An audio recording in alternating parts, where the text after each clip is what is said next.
Hello everyone, welcome back to my channel Vanshan fan fiction explanation. तो कैसे हो आप सब? मैं उम्मीद करती हूँ कि आप सब बहुत अच्छे होंगे।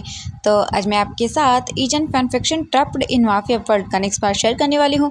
इससे पहले चैनल पे नए आई हैं तो प्लीज़ प्लीज़ प्लीज़ चैनल को सब्सक्राइब एंड वीडियो पसंद आती है तो प्लीज़ वीडियो को लाइक भी ज़रूर कर दीजिएगा। तो चलिए आज का पार्ट हम शुरू करते हैं। इससे जो पहले वाला पार्ट था उसमें हमने देखा था कि जैन का ऑपरेशन हुआ था जो कि लिu हाईक्वान ने किया था एंड लिu हाईक्वान ने ईबो को बताया था कि जैन जो है वो बोल सकते हैं कि मिनी कोमा के अंदर है, यानी कि हो सकता है जैन 15 दिन के अंदर होश में आ जाए एंड हो भी सकता है नहीं भी आए। तो ये जानकर ईबो खुश था कि चलो जैन की जान बच गई एंड वो ठीक है, वो जल्दी होश में आ जाएगा। इसके बाद वांग ई जाओ जो है लिu हाईक्वान से पूछता है कि आपने कहा था कि जैन को ब्लड की ज़रूरत है, तो फिर जो ब्लड है वो जैन को किसने डोनेट किया था? इस पर लिu हाईक्वान बताता है कि जो जैन है उसके लिए ब्लड यहीं पर मिल गया था, इसीलिए ब्लड को किसी ने डोनेट नहीं किया है, ब्लड ऑलरेडी ही वहाँ पर मौजूद था। ये सुनने के बाद जो वांग ईजाओ था वो बताया ओह अच्छा ठीक है। इसके बाद वांग ईजाओ जो है ये गुड न्यूज़ मिंग जेई को देने के लिए वहाँ से साइड में चला जाता है एंड ईबो जो है लिu हाईक्वान एंड जैन का पीछा करता है, जो कि लिu हाईक्वान जैन को लेकर कहीं जा रहा था। कन्फ्यूजिंगली ईबो लिu हाईक्वान और जैन को देखता है और फिर वो लिu हाईक्वान से पूछता है कि आखिरकार वो जैन को कहाँ लेकर जा रहे हैं। तो लिu हाईक्वान बताता है कि बॉस हम जैन को जो है अदर रूम के अंदर शिफ्ट कर रहे हैं जहाँ पर पेशेंट को रखा जाता है। ईबो बोलता है ओके। इसके बाद जैन को एक दूसरे रूम के अंदर शिफ्ट कर दिया जाता है क्योंकि फिलहाल जैन को आईसीयू के अंदर रखना था, इसीलिए। इसके बाद जैन के साथ ईबो भी वहाँ पर आता है और लिu हाईक्वान भी। फिर जो नर्स थी वो सभी मशीनों को अच्छे से वहाँ पर एडजस्ट करके वहाँ से चली जाती है। फिर ईबो वहीं जैन के पास ही एक चेयर पर बैठ जाता है एंड जैन को देखता रहता है क्योंकि अब वो कहीं और देखना नहीं चाहता था। इसके बाद जो लिu हाईक्वान है वो भी जैन के पास ईबो के पास आकर बैठ जाता है। ईबो फिर जो लिu हाईक्वान था उसकी ओर मुड़ता है और वो उसके हाथ को पकड़ता है और बोलता थैंक यू सो मच। लिu हाईक्वान ईबो को देखता है और बोलता बॉस ये मेरी ड्यूटी थी और इसके अलावा जैन मेरे भी बहुत क्लोज है, जैन मेरे बिल्कुल छोटे भाई की तरह है। ये बोलकर वो ईबो को देखता है। ईबो ये सुनने के बाद बहुत ही ज़्यादा इमोशनल हो जाता है और उसकी आंखों से आंसू बहने लगते हैं। लिu हाईक्वान ईबो को देखकर अपने मन में सोचता है कि आज पहली बार उसने ईबो को इतनी बुरी हालत में देखा था। ईबो को इस हालत में देखने के बाद कोई नहीं बता सकता है कि वो एक माफिया है। कोई भी ईबो को देखकर ये आसानी से बता सकता है कि आज ईबो जैन के लिए बहुत रोया है। सच में आज ईबो पूरी तरह से टूट चुका था, लेकिन अब सब कुछ ठीक है। लिu हाईक्वान ईबो को देखते हुए ये सब चीज़ें सोचता है और फिर वो ईबो को देखता है और फिर वो अपना रुमाल ईबो को देता है निकाल कर। ईबो फिर अपने आंसू को वाइप करता है, तभी रूम के अंदर वांग ईजाओ भी आ जाता है और वो भी जो है ईबो और लिu हाईक्वान को देखता है और वो भी फिर उनके पास जाकर बैठ जाता है। इसके बाद ईबो जो है लिu हाईक्वान को देखता है और बोलता है हाईक्वान अब तुम्हें घर जाना चाहिए, बहुत देर रात हो चुकी है एंड श्वानलू तुम्हारा इंतजार कर रही होगी और भूलो मत कि तुम भी अब एक फादर हो। ये सुनने के बाद लिu हाईक्वान बोलता है ओके बॉस ठीक है, लेकिन मैं जैन को चेकअप करने के लिए मॉर्निंग को जल्दी आ जाऊँगा। ओके एंड 2 दिन के बाद हम जैन को वापस आपके मेंशन ले जाएंगे, उसके बाद मैं हमेशा वहाँ पर अवेलेबल रहूँगा जैन को चेकअप करने के लिए। ईबो बोलता है हाँ, और इसके बाद लिu हाईक्वान जो है वहाँ से उठ जाता है। तब वांग ईजाओ बोलता है thank you so much brother, आपने जैन की लाइफ बचाई, इसके लिए सच में आपने मिरेकल ही कर दिया है। ये सुनने के बाद लिu हाईक्वान वांग ईजाओ को देखता है और बोलता है आपको थैंक यू बोलने की ज़रूरत नहीं है, ये मेरी ड्यूटी है। ये बोलकर फिर जो लिu हाईक्वान था वो वहाँ से चला जाता है और डोर को बंद कर देता है। अब रूम के अंदर ओनली वांग ईबो एंड वांग ईजाओ ही था, वो दोनों ही वहीं पर बैठे हुए थे और जैन को ही चुपचाप देखे जा रहे थे। ईबो बिल्कुल ही भूल गया था कि रूम के अंदर वांग ईजाओ भी है, तो वो धीरे धीरे अपना हाथ जैन के सर की ओर आगे करता है और वो जैन के हेयर्स को टच करता है और फिर उसके बालों को सहलाता है और फिर वो अपना हाथ जैन के फोरहेड पर लेकर जाता है और फिर ईबो जैन की ओर आगे झुकता है और वो उसके फोरहेड पर किस करता है और वो उसके चीक्स को रब करते हुए बोलता है जैन प्लीज़ होश में वापस आ जाओ। ये बोलकर वो अपने सर को वहीं पर जैन के स्ट्रक्चर के पास ही रख लेता है। जो वांग ईजाओ था वो जब देखता है ये सब चीज़ें तो अपने सर को नीचे कर लेता है और दोबारा से उसकी गलती उसे रिमेंबर होती है, क्योंकि आज उसके प्लान की वजह से ही जो है जैन डेंजर में था। तो फिर वो वांग ईबो एंड जैन को जो है थोड़ी प्राइवेसी देने के बारे में सोचता है और वो उस रूम से निकल कर बाहर आ जाता है। ईबो वहीं अपने सर को जैन के स्ट्रक्चर के पास रखे हुए ही सो जाता है और वो उसके हाथ को पकड़कर स्क्वीज भी करता है। ईबो आज बहुत ही ज़्यादा थक गया था और उसे पता भी नहीं चला कि वो कब सो गया। आज ईबो ने जो है एक दिन के अंदर ही बहुत सारी फीलिंग्स को एक्सपीरियंस कर लिया था उसने। आज ईबो का जैन डेंजर में था एंड उसका बेबी भी खतरे के अंदर था एंड वो दोनों तो अब सेव हैं, लेकिन जो चंग की डेथ हो चुकी है और ईबो को नहीं पता कि अब जैन कैसे रिएक्ट करेगा जब वो होश के अंदर वापस आएगा। पता नहीं ईबो जैन को कैसे संभालेगा। अभी हम नेक्स्ट मॉर्निंग का सीन देखते हैं। धीरे धीरे ईबो अपनी आइज़ को ओपन करता है और जैसे ही वो अपनी आइज़ को ओपन करता है तब वो देखता है चारों तरफ एंड देन फिर उसे सब चीज़ें रिमेंबर होती हैं। फिर वो जल्दी से जैन को देखता है और जैन जो है वहीं पर लेटा हुआ था, उसकी आंखें बंद थी।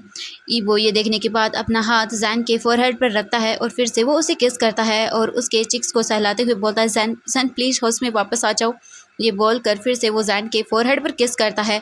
तभी ईबो को अपने नेक में एंड अपनी कमर के अंदर बहुत ही तेज़ पेन होता है, क्योंकि वो पूरी रात ऐसे ही चेयर पर सो गया था और उसने अपने सर को भी स्ट्रक्चर पर रखा हुआ था, जिस वजह से उसके नेक में भी बहुत तेज़ पेन हो रहा था। तभी जो रूम का डोर था वो ओपन होता है और एक नर्स जैन को चेक करने के लिए अंदर आती है। ईबो फिर रूम से बाहर जाता है। रूम से बाहर जाने से पहले वो एक बार जैन को देखता है और फिर वो वहाँ से बाहर आ जाता है। जैसे ही ईबो रूम से बाहर आता है तब उसे एक नोटिफिकेशन मिलता है जो कि लिu हाईक्वान का था। लिu हाईक्वान ने मैसेज में लिखा हुआ था कि वो जो है जैन को चेक करने के लिए हॉस्पिटल आ रहा है। ईबो फिर दोबारा से लिu हाईक्वान को मैसेज करता है कि वो कार्मेली मेंशन वापस जा रहा है अपनी बेटी आशियन एंड यूबिन को चेक करने के लिए। इसके बाद जो लिu हाईक्वान था वो बोलता है ओके एंड ईबो फ़ोन को वापस से अपनी पॉकेट में रखता है और वो हॉस्पिटल से निकल जाता है सीधा अपने मेंशन जाने के लिए, अपनी बेटी आशियन एंड यूबिन को देखने के लिए। इसके बाद ईबो जो है कार्मेली मेंशन पहुंच जाता है और वहां पर जो है ईबो का जो यूबिन था वो वेट कर रहा था। कल रात वो बिल्कुल भी नहीं सो पाया था, न जाने क्यों उसे बिल्कुल भी नींद नहीं आ रही थी। उसे अंदर से फीलिंग हो रही थी न जाने कुछ तो कुछ बुरा जरूर हुआ है, इसीलिए वो पीसफुली रात को नहीं सो पाया था। एंड मॉर्निंग होते ही वो ईबो का वेट करने लगता है। तभी जब वो ईबो को देखता है तब वो जल्दी से उठता है और वो ईबो की ओर चला जाता है और कन्फ्यूजिंगली ईबो को देखता है क्योंकि वहाँ पर जैन नहीं था। ईबो को देखता है यूबिन और बोलता है ईबो जैन कहाँ पर है। और फिर वो ईबो को देखकर शॉक हो जाता है और डर भी जाता है क्योंकि ईबो के कपड़ों पर खून लगा हुआ था। ये देखकर यूबिन बोलता है ईबो जैन कहाँ पर है और तुम्हारे कपड़ों पर खून, क्या तुमने किसी को मारा है। ये बोलकर यूबिन ईबो को देखता है एंड देन फिर वो पूछता है प्लीज़ ईबो बताओ मुझे, लेकिन ईबो कुछ भी नहीं बोलता है। वो अपने सर को नीचे कर लेता है। ईबो का ये साइलेंस जो है यूबिन को और भी ज़्यादा डरा रहा था। वो जो है ईबो को देखता है और बोलता है ईबो प्लीज़ बताओ मुझे जैन कहाँ पर है और कल रात तुम दोनों घर पर क्यों नहीं आई। तुम्हें पता है आशियन बिल्कुल भी जैन के बिना नहीं सो पाती है। मैंने कितना मुश्किल से आशियन को सुलाया है, मैं ही जानता हूँ। प्लीज़ ईबो मुझे डरा रहे हो तुम, बताओ जैन कहाँ पर है, प्लीज़ ईबो बताओ मुझे। ईबो फिर देखता है यूबिन को और बोलता है एक शाय फील करते हुए, उसके फेस पर कोई एक्सप्रेशन नहीं था और वो बहुत ही दुखी लग रहा था। ये देखने के बाद तो यूबिन और भी ज़्यादा डर जाता है। इसके बाद ईबो बोलता है मैं तुम्हें वो सब बताऊंगा, लेकिन इससे पहले मुझे फ्रेश होना है और अपने आप को काम डाउन करना है। ये बोलकर जो ईबो है वो अपने रूम की ओर चला जाता है और यूबिन वहीं पर खड़ा रह जाता है। यूबिन स्टैचू की तरह हॉल के अंदर खड़ा हुआ था। फिर वो ईबो को जाते हुए देखता है और फिर वो वहीं पर चुपचाप बैठ जाता है एंड ईबो का वेट करने लगता है। ईबो थोड़ी देर के बाद फ्रेश अप होकर रूम से बाहर निकल कर आता है। यूबिन देखता है ईबो को और वो जल्दी से उसके पास जाता है। ईबो देखता है यूबिन को और बोलता है आशियन कहाँ पर है। ईबो जब ये बोलता है तो यूबिन बोलता है आशियन रूम के अंदर है, वो भी सो रही है। ईबो बोलता है इसके बाद वो सीधा यूबिन के रूम की ओर जाता है और डोर को ओपन करता है और फिर वो आशियन को देखता है जो कि सो रही थी। इसके बाद ईबो फिर अपने प्रिंसेस के पास जाता है, वो उसके फोरहेड के पास टच करता है अपने हाथ से एंड वहीं पर बैठ जाता है। फिर वो एक मतलब धीमी सी छोटी सी बोल सकते हैं स्माइल करता है, आशियन के सर पर किस करता है और अपनी बेटी को एडमायर करता है। इसके बाद फिर वो उठ जाता है बेड से और वो सीधा रूम से बाहर आता है और फिर वो लिविंग रूम के अंदर चला जाता है। यूबिन भी फिर ईबो को फॉलो करता है और वो भी वहाँ पर आ जाता है। अब वो दोनों सोफे पर बैठे हुए थे एंड यूबिन जो है ईबो को देखता है और बोलता है अब बताओ मुझे। ईबो देखता है यूबिन को और फिर वो बोलता है लास्ट नाइट, वो ये बोलकर ईबो रुक जाता है। ये सुनता है यूबिन तो बोलता है ईबो बताओ मुझे प्लीज़ लास्ट नाइट क्या। ईबो बोलता है लास्ट नाइट एक एक्सीडेंट हुआ था। मुझे तुम्हारे प्लान के बारे में पहले से ही पता था। वो जब जैन ने सीक्रेटली वांग यीफई से बातें की थी फ़ोन पर तब मैंने सब सुन लिया था। ये सुनने के बाद यूबिन अपने सर को नीचे कर लेता है, वो बहुत ही नर्वस हो जाता है। इसके बाद यूबिन बोलता है तो तुम्हें सब कुछ पता था। ईबो बोलता हाँ मुझे सब पता था। इसके बाद यूबिन बोलता है मुझे सब चीज़ें डिटेल में बताओ। इसके बाद ईबो बोलता है लास्ट नाइट जब हम मेंशन में थे तब जैन और जो वांग ईफई है वो मेंशन के पिछली साइड पर गए थे एंड जैन जो है वो जोचेंग को अपने साथ उस हॉल से बाहर लेकर आने ही वाला था, लेकिन तभी अचानक से वहाँ पर वांग ईजाओ और मिंग जेई आ जाते हैं अपने गार्ड के साथ। और वांग ईफई वहाँ पर ये सोचती है कि वो मेरे गार्ड हैं और वो जोचेंग को मार देती है। जैसे ही ईबो ये बोलता है यू बिन पूरा फ्रीज हो जाता है और वो ईबो को देखता है और बोलता है कि क्या जोचेंग को मार दिया उसने। ईबो जब ये सुनता है तब वो यूबिन की ओर देखता है। यूबिन बोलता नहीं तो तुम झूठ बोल रहे हो है ना ईबो। ईबो देखता है यूबिन को और बोलता नहीं मैं झूठ नहीं बोल रहा हूँ। ये सुनते ही यूबिन काउच से उठ जाता है और वो ईबो को देखता है। ईबो जो है जोचेंग यूबिन के सामने ही खड़ा हुआ था। इसके बाद जो यूबिन है वो ईबो का कॉलर पकड़ता है और ईबो को देखता है। ईबो फिर इसके बाद चुपचाप यूबिन को सब बता देता है। जैसे ही यूबिन सब चीज़ें सुनता है ध्यान से, फिर वो ईबो के कॉलर को छोड़ देता है और फिर वो ईबो को देखता है और बोलता है मैं जैन और उसके बेबी से मिलना चाहता हूँ। ईबो बोलता फिर वो बोलता है लेकिन आशिन के बारे में क्या। यूबिन जब ये सुनता है तब वो चुप हो जाता है और फिर वो रूम की ओर देखता है और फिर बोलता है जब आशिन स्कूल चली जाएगी इसके बाद मैं हॉस्पिटल आऊँगा जैन से मिलने के लिए। ईबो अपने सिर को हमें हिला देता है। इसके बाद ईबो सीधा हॉस्पिटल चला जाता है। ईबो हॉस्पिटल के अंदर आता है और फिर वो देखता है एक नर्स को जिसके हाथ में ईबो का बेबी था। जैसे ही ईबो अपनी बेबी को देखता है तब वो बहुत ही ज़्यादा इमोशनल हो जाता है, लेकिन ईबो अपने आंसुओं को कंट्रोल करने की कोशिश करता है। इसके बाद वो नर्स बेबी को ईबो को दे देती है। ईबो बहुत ही केयरफुली अपने बेबी को अपने हाथों में पकड़ता है। ईबो बहुत ही ज़्यादा हैप्पी था अपने बेबी को देखकर। वो बेबी बहुत ही छोटा सा था। बेबी का जो वेट था वो ओनली 2.5 kg था और उसकी आंखें अभी भी बंद थी। ईबो स्माइल करता है और फिर वो अपने हाथ से अपने बेबी के चिक्स को क्रश करता है और बोलता है माय बेबी सो क्यूट। ये बोलकर वो बहुत ही इमोशनल हो जाता है। उसके बाद वो बोलता है बेबी क्या तुम अपनी मम्मा से मिलना चाहते हो। इसके बाद ईबो जो है बेबी को लेकर जैन के रूम के अंदर आता है और फिर वो वहीं चेयर पर जैन के पास बैठ जाता है और जैन को देखता है और बोलता है जैन जैन प्लीज़ उठ जाओ। क्या तुम हमारे बेबी को नहीं देखना चाहते हो। प्लीज़ जैन वापस आ जाओ जैन प्लीज़ देखो हमारे बेबी को। ये बोल कर ईबो जैन को ही देखने लगता है। वो बहुत ही इमोशनल हो रहा था। जैन कोई भी आंसर नहीं करता है, वो चुपचाप ऐसे ही रहता है क्योंकि वो कोमा के अंदर था। इसके बाद ईबो अपने बेबी को देखता है और फिर वो उसे एडमायर करता है और फिर वो जैन को देखता है और फिर बेबी को देखता है ईबो और फिर बोलता है बेबी क्या तुम अपनी मॉम के टच को फील करना चाहते हो। ये बोलकर ईबो फिर जैन के हाथों को अपने हाथ में लेता है और फिर वो अपने बेबी के हाथ से जैन के हाथ को टच करवाता है एंड उसे रब करता है, जिससे ईबो बेबी को देखता है और फिर वो स्माइल करता है। फिर वो जैन के हाथ को वापस से वहीं पर रख देता है बेड के ऊपर एंड देन फिर वो जो है अपने बेबी को देखता है और फिर वो स्माइल करता है। ईबो जैन को देखता है और बोलता है जैन क्या इस बार मैं हमारे बेबी का नाम रख सकता हूँ। आयुआन। ये कैसा नाम है। हम हमारे बेबी को ऐसे आयुआन बुलाएंगे। ये बोलकर वो स्माइल करता है और बोलता है हमारा बेबी आयुआन। इसके बाद ईबो चुपचाप जो है जैन को देखता रहता है। फिर वहाँ पर रूम का डोर ओपन होता है और लियो हाईक्वान अंदर आता है। लियो हाईक्वान ईबो को देखता है एंड फिर वो ईबो के पास आता है और बोलता है बॉस आप कैसे हैं। ईबो देखता है लियो हाईक्वान को और फिर वो बोलता है मैं ठीक हूँ। इसके बाद फिर से वो अपनी बेबी को देखने लगता है। लियो हाईक्वान वहीं ईबो के पास आकर बैठ जाता है और फिर वो बेबी को देखता है और फिर वो अपने हाथों से एक आवाज़ करता है, जिससे जो बेबी था वो उस डायरेक्शन में देखने की कोशिश करता है जहाँ से वो आवाज़ आ रही थी। ये देखने के बाद ईबो लियो हाईक्वान को देखता है एंड लियो हाईक्वान भी ईबो को देखता है। लियो हाईक्वान ईबो को देखने के बाद समझ सकता था कि ईबो डिप्रेस है। लियो हाईक्वान बोलता है बॉस आप चिंता मत करिए, आपकी फैमिली पूरी तरह से सेफ है। ये सुनने के बाद ईबो लियो हाईक्वान को देखता है और बोलता है लेकिन जोचेंग उसका क्या, वो तो मर चुका है और वो जैन का कज़न ब्रदर था। मुझे समझ नहीं आ रहा है कुछ भी। लियो हाईक्वान बोलता है बॉस जो हो गया हम उसे नहीं बदल सकते हैं, हम बस जैन की हेल्प कर सकते हैं इन सब चीज़ों से बाहर आने में। इसके बाद ईबो कुछ भी नहीं बोलता है। तभी वहाँ पर रूम के अंदर एक नर्स आती है और वो बेबी को ले लेती है ईबो के हाथों से, क्योंकि बेबी को चेक करना था इसीलिए। ईबो कुछ भी नहीं बोलता है। तभी 2 घंटे के बाद वहाँ पर जो है यू बिन जैन से मिलने के लिए आता है एंड मिंग जेई और वांग ईजाओ भी जैन से मिलने के लिए आते हैं वहाँ पर। वो सभी लोग जैन को भी देखते हैं एंड फिर वो आयुआन से मिलते हैं। फिर वो सभी लोग जो है वहीं पर बैठ जाते हैं। जो वांग ईजाओ था एंड वेंग जी थी वो यूबिन से बहुत सारे क्वेश्चंस करते हैं और उसके अंदर उन्हें बहुत सारे घंटे लग जाते हैं।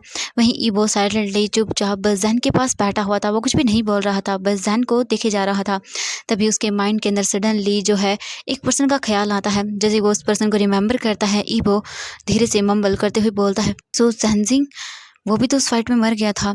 ज़ू ज़ेनजिंग ईबो के लिए उसका सिर्फ लेफ्ट हैंड ही नहीं था, वो ईबो के लिए बहुत ही लॉयल था, लेकिन कुछ भी नहीं कर सकते थे। ज़ू ज़ेनजिंग अब मर चुका था उसी फाइट के अंदर। और अब हम देखते हैं यहाँ से 3 महीने बाद का सीन। ईबो एक रूम में बेड के ऊपर बैठा हुआ था और आशिन उसके लैब में थी एंड जैन बेड पर लेटा हुआ था। हाँ, अभी भी जैन कोमा के अंदर था, वो होश में नहीं आया था। आशियन ईबो को देखती है और बोलती है, डैड मम्मा होश में कब आएंगी, कब वो उठेंगी। ईबो देखता है आशियन को और बोलता है, आशियन बेबी मुझे नहीं पता है। आशियन जब ये सुनती है तब वो सैड हो जाती है। फिर वो ईबो को देखती है और बोलती है, आप मम्मा को किस करिए। जब ईबो ये सुनता है तब वो शॉकिंगली आशियन को देखता है और बोलता है, क्या? हाँ डैड, क्या आपने स्लीपिंग ब्यूटी वाली स्टोरी नहीं सुनी है? मम्मा स्लीपिंग ब्यूटी है एंड आप प्रिंस हो, तो आप मम्मा को किस करिए, उसके बाद मम्मा उठ जाएंगी। जब ईबो ये सुनता है तब वो अपनी बेटी को देखता है। सच में उसकी आशियन बहुत ही इनोसेंट है। ईबो अपनी बेटी के सर पर पैट करता है और बोलता है, आशियन बेबी तुम्हारी मम्मा का किस बहुत ही डिफरेंट है प्रिंसेस। तुम्हारी मम्मा ऐसे किस करने से नहीं उठेंगी, तुम्हारी मम्मा मेडिसिन से ही उठेंगी। ये सुनने के बाद आशियन सैड हो जाती है और वो ईबो को देखती है। ईबो अपनी बेटी को फिर टाइटली होल्ड कर लेता है और फिर वो दोनों ऐसे ही रहते हैं। इसके बाद ईबो बोलता है, आशियन बेबी अब तुम्हें सोना चाहिए, ओके, क्योंकि मॉर्निंग को तुम्हें स्कूल भी जाना है। ये सुनने के बाद आशियन अपने सिर को हाँ में हिलाती है। इसके बाद ईबो जैन को देखता है और फिर ईबो आशियन को अपनी गोद में लेकर ही रूम से बाहर आता है और फिर वो दूसरे रूम के अंदर चला जाता है। अपने ईबो रूम के अंदर आता है और वो देखता है आयुआन को, जो कि बेड पर सोया हुआ था। ईबो फिर आता है और वो जो अपनी दूसरी बेबी यानी कि अपने आशियन को बेड पर लेटाता है और उन दोनों के बीच में आता है और फिर वो आशियन को देखता है। ईबो फिर आशियन को स्टोरी सुनाता है, जिसके बाद आशियन सो जाती है। आशियन के सो जाने के बाद ईबो फिर बेड से उठता है और वो देखता है आशियन डीप स्लीप के अंदर थी। फिर ईबो अपना फ़ोन निकालता है और बोलियो हाईकॉन को मैसेज करता है और बोलता है, हाईकॉन जैन अभी भी कोमा से बाहर क्यों नहीं आया है? तुमने कहा था कि जैन 15 दिन के अंदर कोमा से बाहर आ जाएगा, लेकिन 3 महीने हो चुके हैं, अभी भी जैन कोमा में क्यों है? लियो हाईकॉन मैसेज को रीड करता है और रिप्लाई करता है और बोलता है, बॉस प्लीज़ अब चिंता मत करिए, जैन जल्दी ही कोमा से बाहर आ जाएगा। मुझे लगता है कि हमें जैन को कुछ और टाइम देना होगा, क्योंकि कुछ टाइम ऐसा होता है कि पेशेंट खुद ही कोमा से बाहर नहीं आना चाहता है, इसीलिए हमें उसे टाइम देना होगा। बॉस प्लीज़ आप पेशेंस रखिए। ये सुनने के बाद ईबो अपने फ़ोन को वहीं बेड पर रख देता है और वो शाई करता है और फिर वो वहीं बेड के कॉर्नर पर बैठ जाता है और लेट जाता है और अपनी आंखें बंद कर लेता है और फिर वो सो जाता है।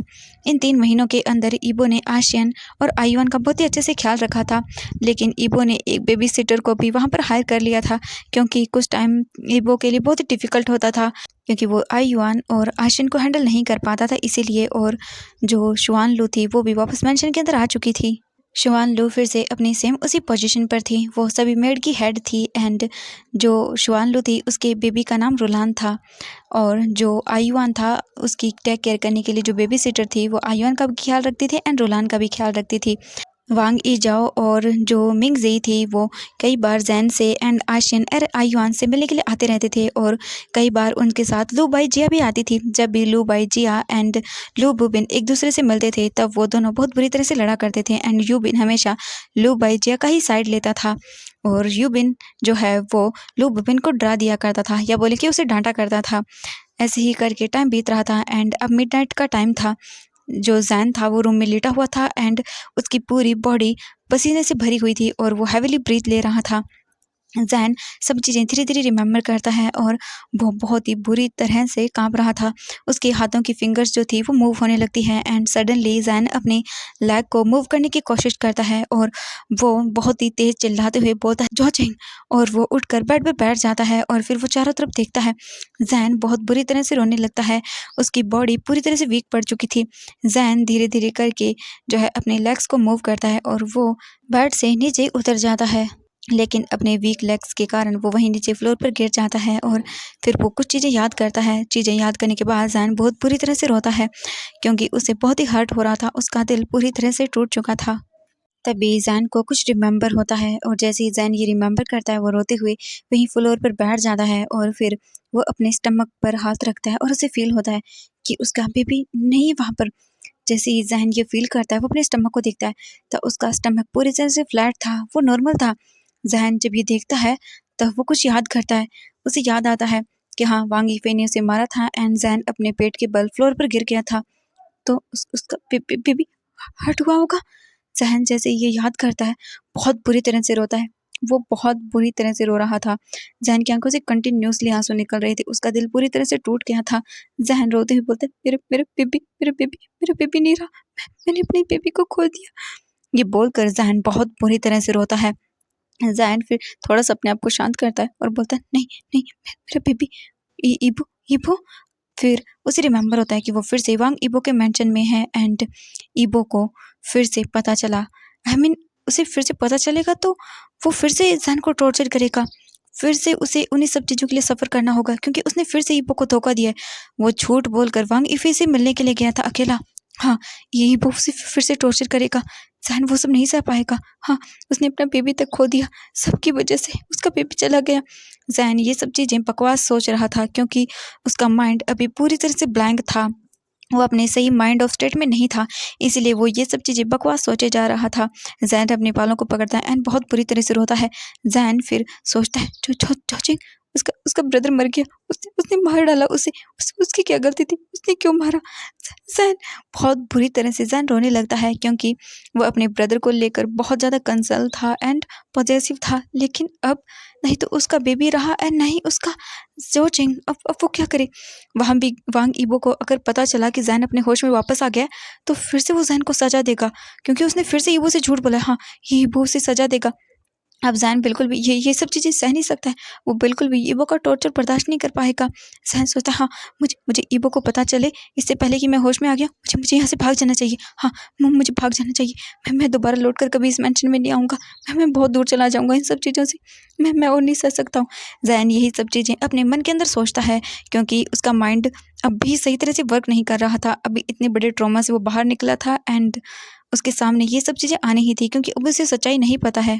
इसके बाद जैन अपने वीक पैरों से जो है फ्लोर से उठता है और दीवार का सहारा लेते हुए वो डोर की ओर जाने लगता है। जैन डोर को ओपन करता है और वो देखता है कि उसका जो रूम था वो ग्राउंड फ्लोर पर था। जैन को मौका मिल जाता है और वो भागने की कोशिश करता है, लेकिन तभी अचानक से वो वहीं पर फ्लोर पर गिर जाता है। गिरने की वजह से जैन के घुटनों पर चोट लग जाती है और जैन बहुत बुरी तरह से चिल्लाता है, जिसे जो किचन के अंदर गार्ड था वो सुन लेता है। एक गार्ड जो किचन में पानी पीने के लिए गया था, जिसका काम था जैन के एक रूम के बाहर ड्यूटी करना, वो पानी पीकर जब बाहर आता है किचन से तब वो देखता है कि जैन के रूम से कोई आवाज़ आई है। तब वो जल्दी से जैन के रूम की ओर आता है और वो देखता है जैन को जो फ्लोर पर गिरा हुआ था एंड वो वहाँ से भागने की कोशिश कर रहा था। जैसे ही गार्ड ये देखता है तो वो तुरंत ईबो को कॉल करता है और ईबो को सब चीज़ें बताता है। जैन उस गार्ड को देखता है और वो डर जाता है और जैन कैसे भी करके उठता है वहाँ से एंड वो डोर की ओर भागना शुरू कर देता है। जैन को अपने इस वक्त हेल्थ की कोई फिक्र नहीं थी, जैन बस यहाँ से भागना चाहता था। जैन ये सब इसीलिए कर रहा था क्योंकि जैन के माइंड के अंदर अभी जितनी भी बुरी यादें थी सिर्फ वही आ रही थी। जैन प्रैक्टिकली सोच नहीं पा रहा था, उसका माइंड पूरी तरह से ब्लैंक था। बस उसे ये वो सजा देगा यही सब बातें घूम रही थी, इसलिए वो इस तरह से मतलब बिहेव कर रहा था।